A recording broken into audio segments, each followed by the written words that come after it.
ओम नमो भगवते वासुदेवाय। कार्तिक मास महात्म्य प्रथम अध्याय। भगवान नारायण की शयन और प्रबोधन से चतुर्मास्य का प्रारंभ और समापन होता है।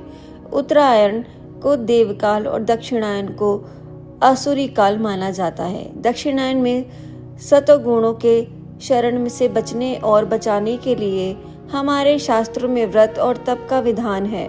सूर्य का कर्क राशि पर आगमन दक्षिणायन का प्रारंभ माना जाता है और कार्तिक मास इस अवधि में ही होता है।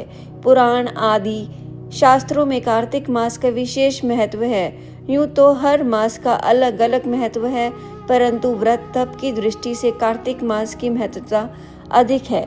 शास्त्रों में भगवान विष्णु और विष्णु तीर्थों के समान कार्तिक मास को श्रेष्ठ और दुर्लभ कहा गया है। शास्त्रों में यह मास परम कल्याणकारी कहा गया है। सूर्य भगवान जब तुला राशि पर आते हैं तो कार्तिक मास का प्रारंभ होता है।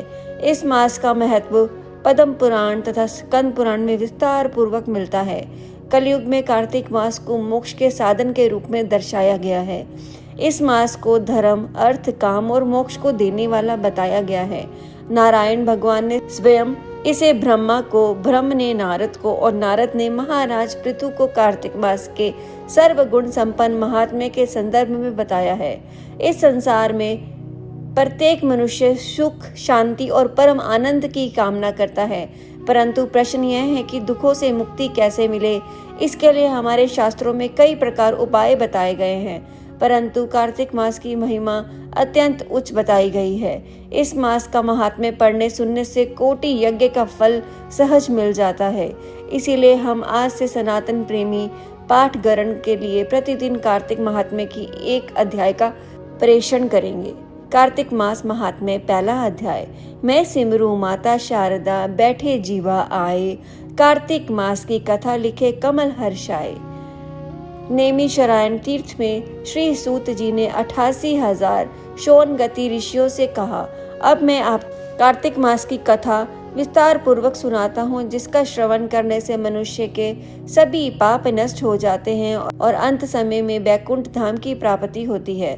सूत जी ने कहा, श्री कृष्ण से अनुमति लेकर देव ऋषि नारद के चले जाने के पश्चात सत्यभामा प्रसन्न होकर भगवान कृष्ण से बोली, हे प्रभु, मैं धन्य हुई, मेरा जन्म सफल हुआ। मुझ जैसी त्रिलोकी सुंदरी के जन्मदाता भी धन्य हैं, जो आपकी 16,000 स्त्रियों के बीच में आपकी परम प्यारी पत्नी बनी। मैंने आपके साथ नारद जी को वह कल्प वृक्ष आदि पुरुष विधि पूर्वक दान में दिया, परंतु वही कल्प वृक्ष मेरे घर लहराया करता है। यह बात मृत्यु लोक में किसी स्त्री को ज्ञात नहीं है। हे त्रिलोकीनाथ, मैं आपसे कुछ पूछने की इच्छुक हूँ। आप मुझे कृपा करके महात्म्य की कथा विस्तार पूर्वक सुनाइए, जिसको सुनकर मेरा हित हो और जिसके करने से कल्प प्रयत्न भी आप मुझसे विमुख ना हो। सूत जी आगे बोले, सत्यभामा के ऐसे वचन सुनकर श्री कृष्ण ने हंसते हुए सत्यभामा का हाथ पकड़ा और अपने सेवकों को वहीं सुनने के लिए कहकर वलस से युक्त अपनी पत्नी को कल्प वृक्ष के नीचे ले गए। फिर हंसकर बोले, हे प्रिय, 16,000 रानियों में से तुम मुझे प्राणों के समान प्रिय हो। तुम्हारे लिए मैंने इंद्र तथा देवताओं से विरोध किया था। हे कांते, जो बात तुमने मुझसे पूछी है उसे सुनो। एक दिन मैंने तुम्हारी इच्छा पूर्ति के लिए गरुड़ पर सवार होकर इंद्रलोक जाकर कल्प वृक्ष मांगा। इंद्र द्वारा मना किए जाने पर इंद्र एवं गरुड़ में घोर संग्राम हुआ और गोलोक में भी गरुड़ जी गौओं से युद्ध किया। गरुड़ की चोंच की चोट से उनके कान एवं पूंछ कटकर गिरने लगे, जिससे 3 वस्तुएं उत्पन्न हुई। कान से तंबाकू, पूंछ से गोभी और रक्त से मेहंदी बनी। इन तीनों का प्रयोग करने वाले को मोक्ष नहीं मिलता। तब गौओं ने भी क्रोधित होकर गरुड़ पर वार किया, जिससे उनके 3 पंख टूटकर गिर गए। इनके पहले पंख से नीलकंठ, दूसरे से मोर और तीसरे से चकवा चकवी उत्पन्न हुए। हे प्रिय, इन तीनों का दर्शन करने मात्र से ही शुभ फल प्राप्त होता है।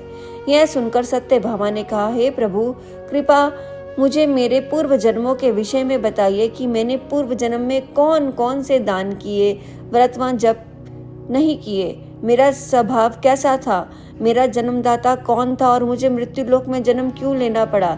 मैंने ऐसा कौन सा पुण्य कर्म किया था जिससे मैं आपकी अर्धांगिनी हुई।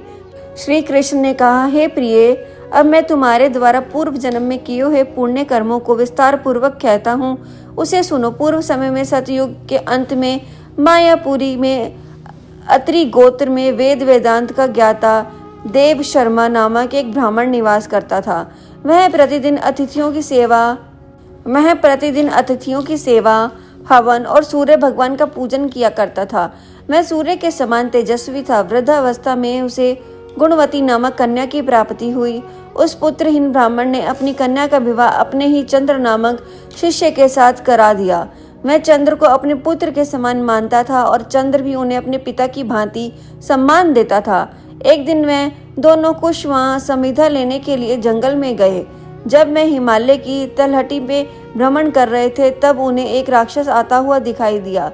उस राक्षस को देखकर भय के कारण उनके अंग शिथिल हो गए और वह वहां से भागने में भी असमर्थ हो गए। तब उस काल के समान राक्षस ने उन दोनों को मार डाला। क्योंकि वे धर्मात्मा थे, इसलिए मेरे पार्षद उन्हें मेरे बैकुंठ धाम में मेरे पास ले आए। उन दोनों द्वारा आजीवन सूर्य भगवान की पूजा किए जाने के कारण मैं दोनों पर अति प्रसन्न हुआ। गणेश जी, शिव जी, सूर्य व देवी, इन सब की पूजा करने वाले मनुष्य को स्वर्ग की प्राप्ति होती है। मैं एक होता हुआ भी काल और कर्मों के भेद में 5 प्रकार का होता हूँ। जैसे देवदत्त, पिता, भ्राता आदि नामों से पुकारा जाता हूँ। जब मैं दोनों विमान पर अरुण होकर सूर्य के समान तेजस्वी रूपवान चंदन की माला धारण किए हुए मेरे भवन में आए, तो मैं दिव्य भोगों को भोगने लगे। इसके आगे की कथा अगले अध्याय में सुनेंगे। ओम नमो भगवते वासुदेवाय।